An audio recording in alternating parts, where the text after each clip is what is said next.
출애굽기는 그 이름에서 보듯이 애굽에서 430년 동안 종살이 하던 그 이스라엘 자손들이 그 하나님의 약속대로 이제 그 애굽에서 나와서 약속의 땅이었던 가나안을 향해 출발한다는 그런 것이 중심 내용입니다. 이제 10번째 재앙이 내려지게 되면 이스라엘 자손들은 그 정말 지긋지긋한 종살이의 삶에서 자유함을 얻어서 그 땅으로부터 걸어 나올 수 있게 됩니다. 하나님은 이 역사적인 날을 그들이 영원히 기억하도록 조상 대대로 후손 대대로 기억하도록 하시기 위해서 아예 특별한 날로 만들어 주셨는데요. 그리고 이스라엘 민족에게 이 날은 이스라엘 민족이 태동한 이래로 첫 번째 절기가 되었고 또 가장 중요한 절기로 지켜지게 되는데 이 절기가 뭡니까? 바로 패스오버, 유월절입니다. 유월절을 지키는 방법들이 10번째 재앙과 아주 깊은 관련이 있기 때문에 이스라엘 백성들은 하나도 빼먹지 않도록 아주 철저하게 배우고 또 준수하려고 했습니다. 자, 이제 그 내용들을 하나 좀 살펴보면서 그 유월절의 그 의미들을 함께 우리 보도록 하겠습니다. 첫 번째, 이 달을 너희에게 달의 시작, 곧 해의 첫 달이 되게 하고 했습니다. 하나님이 제일 먼저 시행하신 것은 뭐냐면 그동안 이스라엘 자손들이 애굽에 살면서 가졌던 그 시간의 개념, 그 시간의 개념을 바꾸는 건데요. 출애굽하는 그 날을 기점으로 새로운 이제 캘린더를 주신 거예요. 새로운 원력을 사용하도록 하시는데 출애굽하는 그 달이 이제부터 이스라엘의 한 해의 그 첫 달이 되도록 바꾸신 거죠. 지금도 이제 주유시들은 6월절이 그들의 첫 해가 된, 첫 해, 첫 달이 되는 거예요. 그러니까 지금 우리의 달력으로는 3월 혹은 4월달, 그때가 이제 유대인들은 6월절을 지키며 한 해의 첫이라고, 첫 번째 달이라고 믿고 있죠. 하나님이 새로운 원력을 주신 이유가 뭘까요?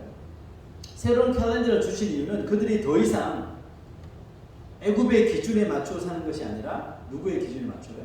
하나님 나라의 시간에 그 기준에 맞추어서 살아가도록 하시기 위함입니다. 여러분, 슬레이브들도 시간이 있지만 그들에게는 자유로운 시간이 없죠. 그저 시키는 대로 일하고 주면 먹고 때리면 맞아야 되는, 또 하소연도 할 수 없는 그런 시간이죠. 그들에게도 시간이 있었으나 자신의 것이 아니라는 거죠. 그래서 하나님은 제일 먼저 그들을 얽매고 있는 그 애굽의 노예로 살았던 430년의 그 긴 시간의 사슬을 먼저 끊어주신 것입니다. 이제 하나님의 백성들이 오직 하나님의 시간 계산법에 따라 삶을 살아가게 하시는 것인데요. 그 계산법을 따라 살아갈 때 그 삶에는 더 이상 뭐가 없어요? 지금까지 경험했던 억압이나 착취나 강제노동에 시달리는 일은 없죠. 하나님과 더불어 시작하는 삶에는 자신들이 노예로 살 때 전혀 느껴보지 못했던 평안과 또 새로움이 있었다는 겁니다. 우리는 이 땅에서 이 세상의 시간에 맞추어서 살아가고 있지만 우리의 중심은 어떻게 해요? 언제나 하나님의 시간에 맞추어 돌아가고 있어야 할 줄로 믿습니다.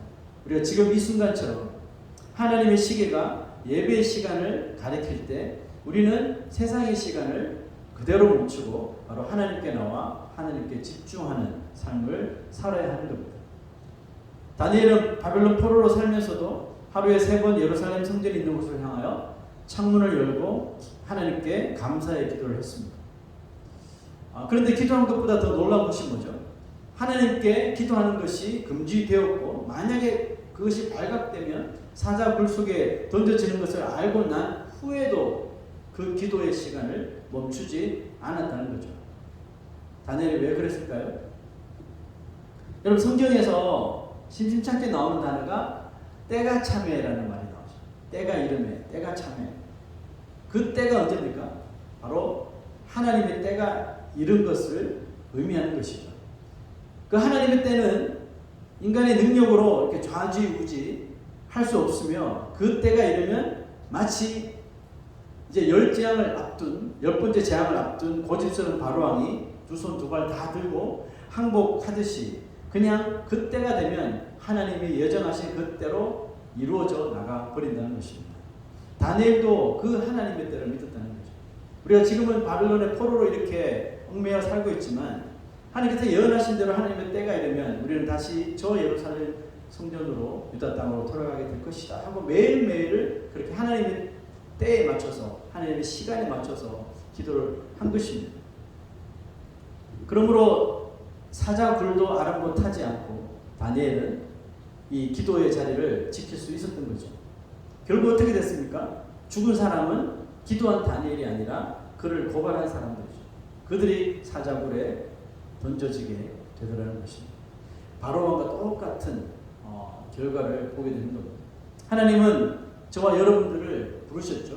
그 부르신 것은 하나님의 시간과 그 하나님의 때에 합당하게 저희들을 사용하시고 또 하나님의 신령한 복을 얻게 하시려는 것입니다. 믿으십니까? 예, 그래서 오라는 거죠. 하나님의 시간에 맞추어서 무엇이든지 하라고 하는 겁니다. 그러면 하나님께서 세상에 줄 수 없는 진지한 평안과 또 이 새로움으로 우리를 늘 맞아 주신다는 사실이죠. 하나님은 시간과 공간을 다 창조하신 분이시죠. 상식적으로 우리가 인간이 만들어 놓은, 인간이 지향하는 시간법과 시간과 공간을 초월하시는 하나님의 시간 중 어떤 것을 따르는 것이 정말 더 합리적이고 더 옳은 것인가, 우리가 조금만 생각해 보면 그것을 답을 쉽게 찾을 수가 있을 것입니다. 그러니 우리의 정말 좁디 좁은 이 시간 안에 전능하신 하나님을 가둬놓으려는 생각을 우리가 포기해야 하는 것입니다. 그리고 하나님의 때를 온전히 기다리며 따를 수 있는 주의 백성들이 되시기를 축원합니다. 두 번째 하나님의 명령이 이거였죠. 이달 열흘에 너희 각자가 어린 양을 취할지니 각 가족대로 그 식구를 위하여 어린 양을 취하되, 6월절에 가장 중요한 부분을 차지하는 것이 뭡니까? 바로 이 어린 양이죠. Little lamb. 어린 양이 만약에 빠지게 되면 6월절이 가지는 의미가 아예 통째로 사라질 정도로 어린 양은 6월절에 정말 핵심 중에 핵심이죠. 아주 큰 비중을 차지합니다. 왜냐하면 하나님께서 이 마지막 10번째 재앙을 피할 수 있는 유일한 길을 무엇을 통해 만드신 거예요? 어린 양의 피에다가 두셨기 때문에 그렇습니다. 자, 우리 21절, 22절 보죠. 시작. 너희는 나가서 너희의 가족대로 어린 양을 택하여 6월절 양으로 잡고 우슬초 묶음을 가져다가 그릇에 담은 피에 적셔서 그 피를 문 임방과 좌우 설주에 뿌리고 아침까지 한 사람도 자기 집 문 밖에 나가지 말라. 그림을 보신다면 뭐 이런 그림이겠죠. 문설주와 임방에다가 바르기도 하고 뿌리기도 하고 이렇게 명령을 내리셨습니다. 여러분 9번째까지의 그 재앙은 애굽과 이스라엘 자손들이 머무는 고센 땅을 구별하시는 거였잖아요. 처음부터 9번째까지.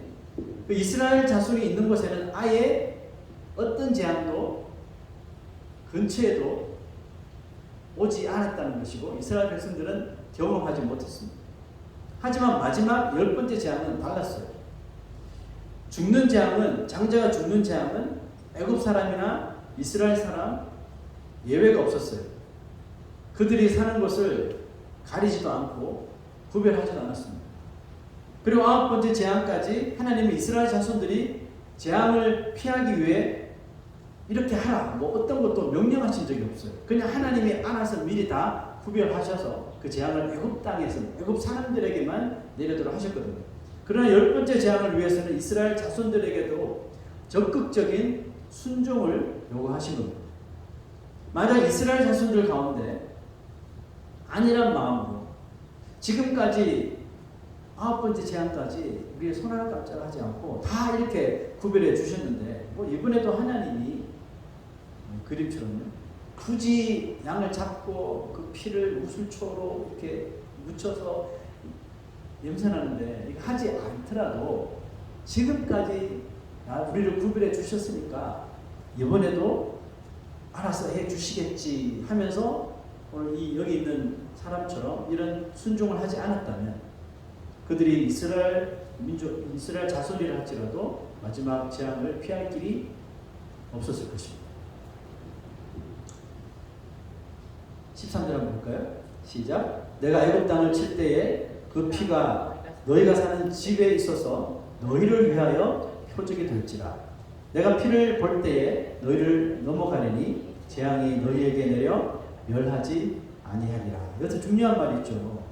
내가 그 피를 볼 때에 넘어간다. 그 피가 없으면 안 된다는 거죠. 너희를 위하여 그 피가 표적이 될 거라는 거죠. 그러니까 아무것도 안 하고 그냥 하나님 알아서 해주시겠지 하고 지나가다면 큰 봉변을 당할 수밖에 없는 것입니다. 이 말씀에 순종한 사람들과 끝까지 믿지 못한 애굽 사람들 사이를 갈라놓은 것은 재앙을 만난 사람들의 울부짖음 뿐이었겠죠. 29절 30절 봅시다. 밤중에 여호와께서 애굽 땅에서 모든 처음 난 것, 곧 왕위에 앉은 바로의 장자로부터 옥에 갇힌 사람의 장자까지와 가축의 처음 난 것을 다 치심에 그 밤에 바로와 그 모든 신하와 모든 애굽 사람이 일어나고 애굽에 큰 부르짖음이 있었으니 이는 그 나라에 죽임을 당하지 아니한 집이 하나도 없었습니다. 하나도 없었다. 이 말은 아무도 믿지 않았다는 거죠. 10번째 재앙이 각 가정에 임할 때 부모들이 그 자녀를 지키려고, 물론 애굽 사람들 중에 그렇겠죠. 내가 저 모세의 말을 믿지 않지만 혹시나 모르니까 내가 내 자녀를 품에 안고 있어야지. 죽지 않도록. 그 자녀의 생명을 지키려고 품에 안고 있어도 어린 양의 피를 바르지 않은 가정은 안타깝게도 그 사랑하는 장자를, 자녀의 죽음을 막을 방도가 없었다는 거죠.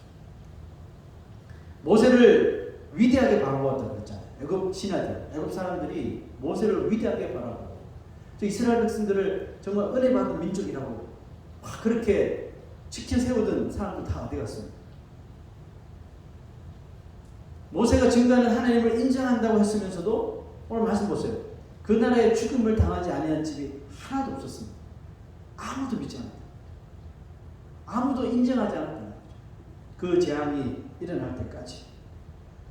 결국은 또다시 그러면 모세의 말을 인정하지 않았다는 것은 자기 나라 왕 바로 왕의 말을 신뢰했다는 거죠. 애굽 사람들의 가정에는 장자를 잃은 비명과 탄식의 소리가 끊어지지 않았습니다. 그렇게 망연자실한 그들의 외침을 들어보십시오. 시작. 애굽 사람들은 말하기를 우리가 다 죽은 자가 되도다 하고 그 백성을 재촉하여 그 땅에 속히 내보내려 함으로 우리가 다 죽은 자가 되도다. 그제서야 바로와 애굽 사람들이 이스라엘 백성들을 그 땅에서 나가라고 재촉한들 이미 그들은 회복 불능 상태가 되고 말았죠.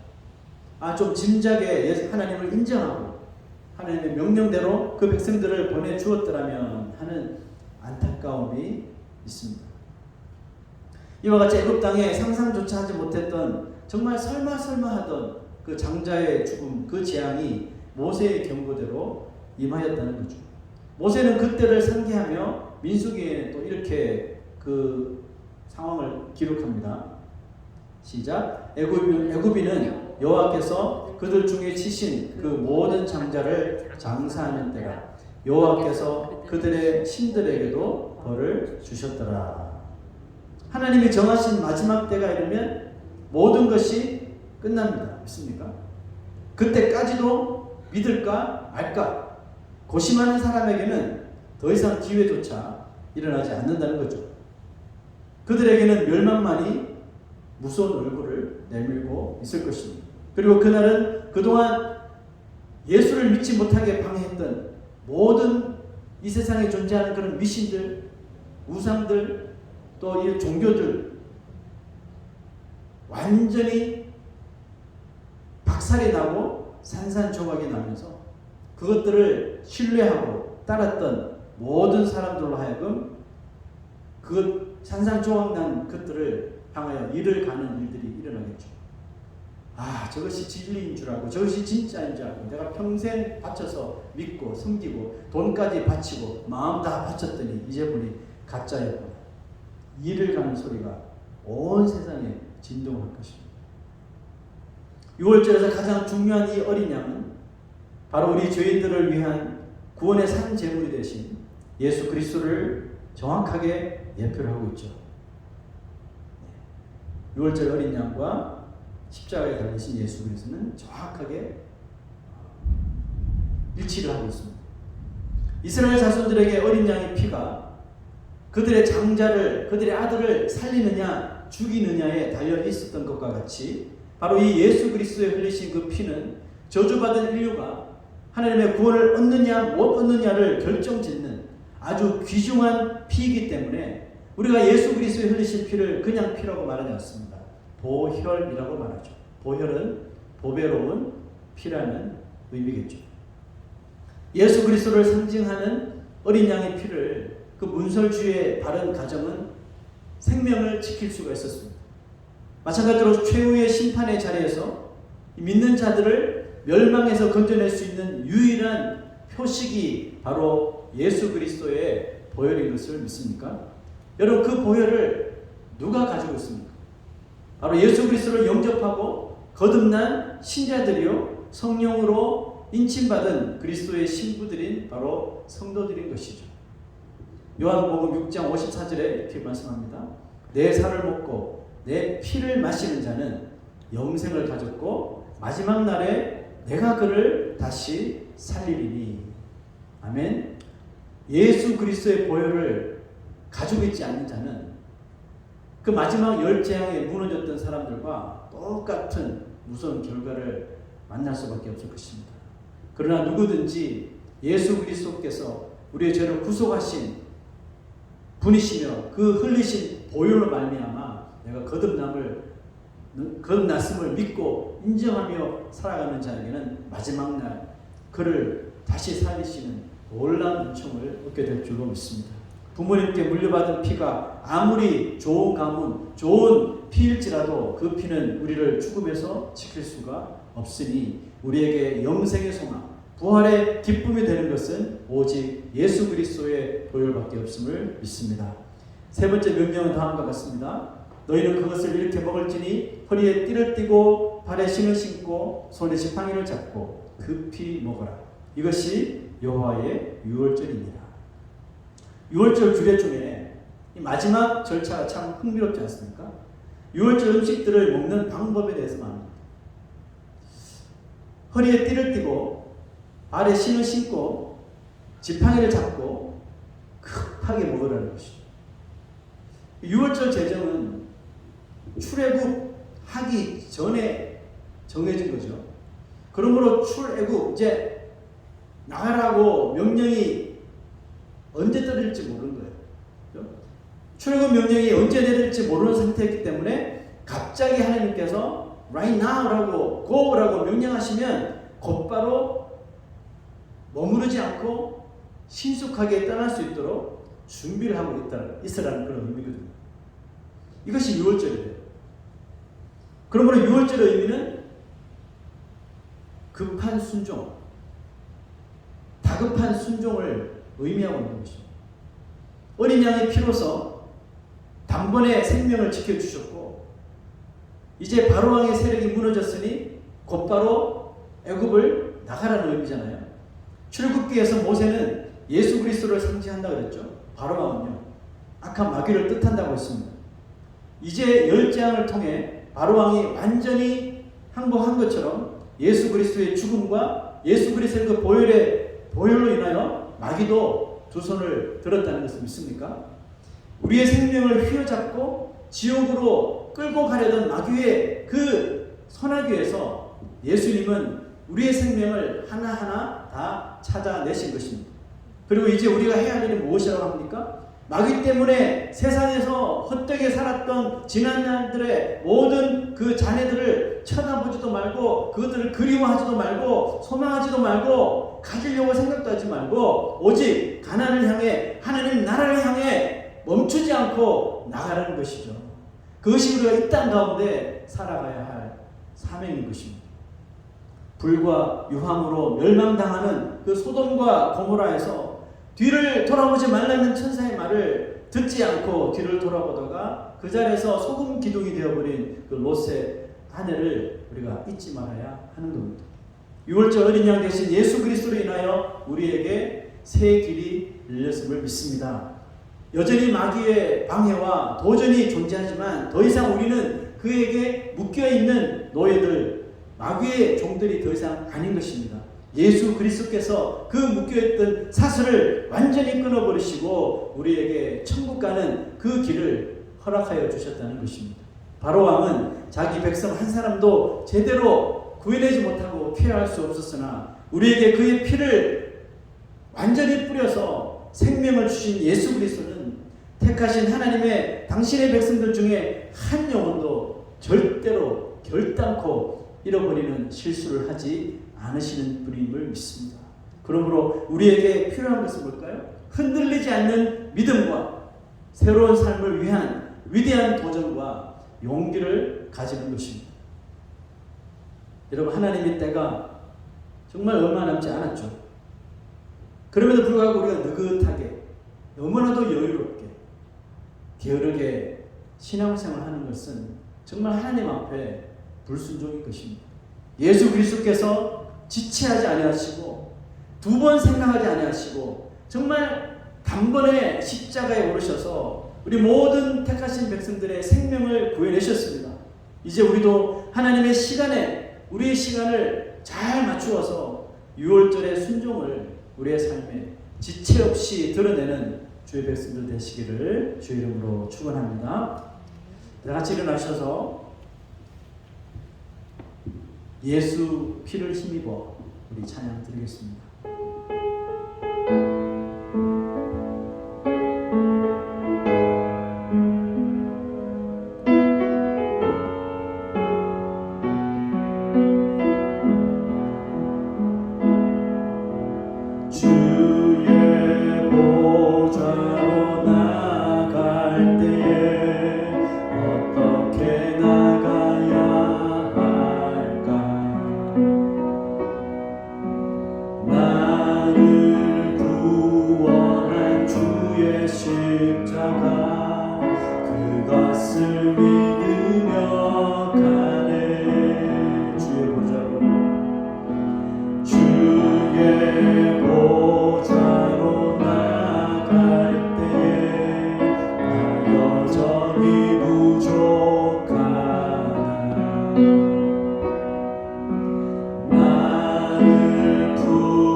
나를 구원한 주의 십자가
예배하니 십자가의 보혈 십자가의 보혈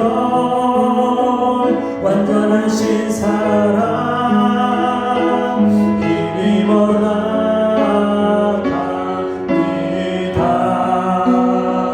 십자가의 보혈 완전하신 사랑 힘입어 예배합니다. 우리 시간 머리 숙여 우리 하나님 앞에 우리 헌신의 기도를 드리겠습니다. 오직 예수 그리스도의 영원하신 놀라우신 그 십자가의 은혜와 사랑으로 인하여 우리가 나아갈 수가 있습니다. 예배할 수 있습니다. 아니 예배해야 합니다. 그렇게 살아야 합니다. 세상의 시간에 우리의 모든 인생을 맡기기보다 하나님의 시간, 그 하나님의 때를 확신하며 언제나 하나님의 계산에 우리의 모든 계산을 맡겨서 정말 하나님 때 모든 것이 주의 뜻대로 이루어지기를 우리가 바라며 하루하루 살아갈 수 있도록 그 용기와 또 새롭게 변화될 수 있는 삶을 살아갈 수 있는 담대함을 달라고 다 같이 주님 앞에 기도하며 나가겠습니다. 참 좋으신 하나님 아버지,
하나님의 시간을 믿습니다. 하나님의